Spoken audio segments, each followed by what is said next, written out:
On a cold London day, international investors and representatives from Sierra Leone's business community gathered together in the House of Commons on the banks of the River Thames to discuss Sierra Leone's post-Ebola economy. This event is one of a series that examines how the private sector can lead Sierra Leone's post-Ebola economic renaissance. British politician David Lammy chaired the discussion with the help of an expert panel made up of government representatives, financiers, and top business leaders. It's really a privilege to host this important event this morning. Clearly, again, all of us struck by the terrible outbreak of Ebola that has settled on that region of the world. But this morning's event is very much about looking forward. It's about the positive story.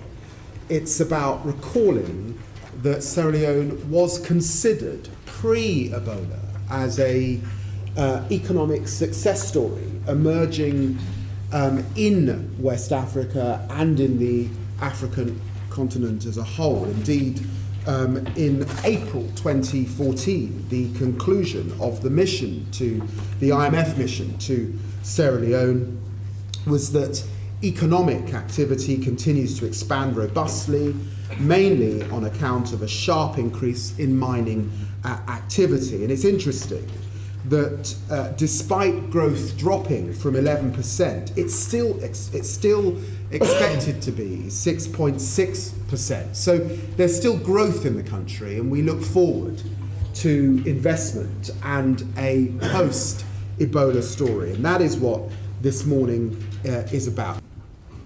Mr. Chairman, ladies and gentlemen, we are all here today to brainstorm and ensure we change the narrative about Sierra Leone from blood diamonds and disease and epidemic to a destination that is attractive for not only investments but tourism as well.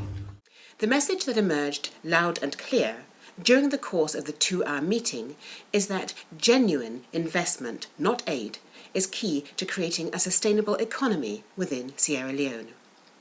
John Sisay, CEO of Sierra Rutile Limited and President of the Sierra Leone Chamber of Mines, opened the proceedings. His message to the audience was simple. I really want to talk to you about a country that holds much promise. A country that has been tested over the years, but at every given occasion has shown itself capable of facing down the challenges in front of it. It's made resilience its backbone and real hope the oxygen of the country. Talking about a small country, 6 million people, but a small country with big ambitions. A country small enough to fix. Sierra Leone is always flagged up historically in terms of UN peacekeeping as one of the great examples where peacekeeping actually worked. If it works for peacekeeping, it can work for economic generation. And I think that's one of the things we want people to really take away from this meeting today as we talk about the post-Ebola rebuilding. Sierra Leone is small enough to fix. Its advantages as an investment destination include opportunities in mining, agriculture, power generation, as well as banking and insurance. The country's time zone and distance from the UK, its educated English-speaking population, make it a natural choice for UK investors. Added to this is Sierra Leone's huge natural harbour, making it an ideal transshipment point for Mano River and ECOWAS countries. The second speaker, Professor Monty Patrick Jones, is Special Advisor to the President of Sierra Leone, Ambassador at Large for Sierra Leone and co-winner of the prestigious 2004 World Food Prize. The private sector, I would say, or I believe, could be rated as an opportunity for the country, and is estimated at something like 80,000 small, medium, and large enterprises. The National Revenue Authority records show that 4,400 small-scale enterprises have registered in Sierra Leone. Although these are actually sole proprietor, owned, and the annual turnover rate is very low, something like less than 5,000. But this is the sector that is actually hard hit by the Ebola in the country. About 950 medium-scale enterprises or establishments with 10 to 50 employees. We still have about 194 large-scale companies, and these companies are employing excess of 50 people. In his speech, he highlighted the country's exceptional agricultural potential, vast areas of potentially cultivatable land, an extended growing season, 9 major rivers, and very high annual rainfall. Professor Jones also stressed that the Ebola epidemic had not changed the government of Sierra Leone's commitment to achieving middle-income country status by 2035, as set out in its 2013 Agenda for Prosperity, Sierra Leone's third-generation poverty reduction strategy paper. Adax Bioenergy SA is one of Sierra Leone's major investors. The company's CEO, Simon Cleesby, gave the investors' point of view. It was, he said, a good news story, notwithstanding the immense challenges that the country is facing, and he reiterated his company's commitment to Sierra Leone. Bottom line, we have survived, we continue to survive, and we remain completely committed to our investment as well as to Sierra Leone. For Adax Bioenergy, it's certainly in Sierra Leone business as unusual. Thank you.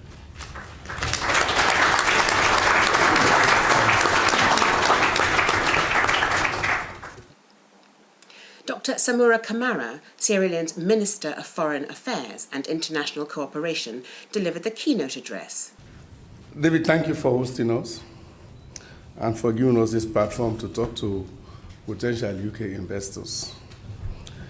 That Ebola or no Ebola, Sierra Leone is still open for business. This focused on the country's commitment to private sector development and economic diversification.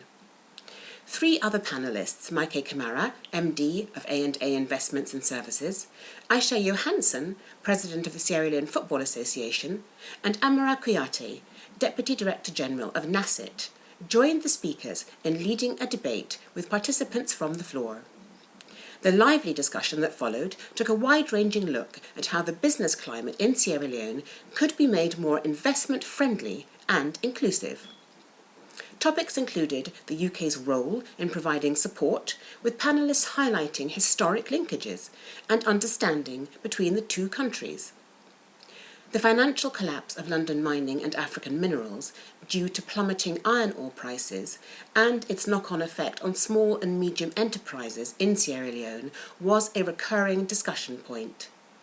In this context, John Sesay emphasised that the role of government was not to guarantee investors won't lose money, but to guarantee that the law will take its course. Both Maike Kamara and NASIT's Amara Kuyate reinforced the importance of capacity building for SMEs and support for strong local business leaders. Several audience members tabled the role of women and young people in the post-Ebola economic renaissance. Of universal concern was Sierra Leone's international image, already defined by the 10-year civil war and further damaged by the Ebola outbreak. Paddy Doherty of Phoenix Africa, the company behind a Bo-based rice project, explained that these negative perceptions made raising investment for Sierra Leone significantly harder. I think the media has an extremely powerful role here. Because obviously the media is the main source of information for the fund manager sitting at his desk in London. So what can we do to shift, to work with the media to shift the perception of Sierra Leone and really demonstrate the attractions of the country as a place to do business? Thank you. A key outcome of this discussion was that David Lammy announced a plan to host a meeting between the international media's Africa correspondents and some leading members of Sierra Leone's private sector to address these issues. Also highlighted is the extent to which Sierra Leone's severe power supply constraints are limiting social and economic development. Energy is one of the huge deficits we have in our country, and I think if we do not fix it, we'll be forever challenged. And in energy, we've got to think about the big stuff, the hydropower, the thermal power. We've got to think about grid, but we should also not forget the smaller stuff that's off-grid. I think that's going to be critical. We'll never, as a country, have the type of national grid you'll have in these advanced countries. You'll always have dispersed energy. And that's where I think bioenergy and biomass is critical. And we've mentioned it in the ADAX presentation, we've mentioned it in terms of mangoes, bamboos, but I think we have to focus on bioenergy going forward. And I'm very pleased that Electra, one of the biggest power developers in Africa, is actually in the audience, so hopefully that shows the energy potential in Sierra Leone. The event ended with time for networking between the investment community and Sierra Leone's businesses. The story of this meeting is that Sierra Leone's business leaders are committed to continuing their contribution to the fight against Ebola, while looking forward to a productive post-Ebola economic renaissance.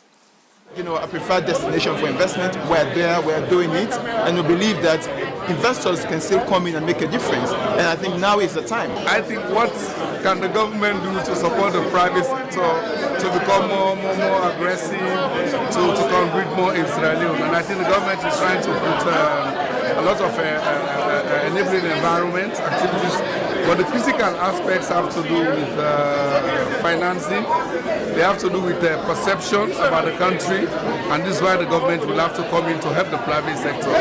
I know there's a lot of opportunities from the private sector, small, medium-sized enterprises, but they need strong government support. We're arguably the biggest financial institution in Sierra Leone after the Central Bank of Sierra Leone.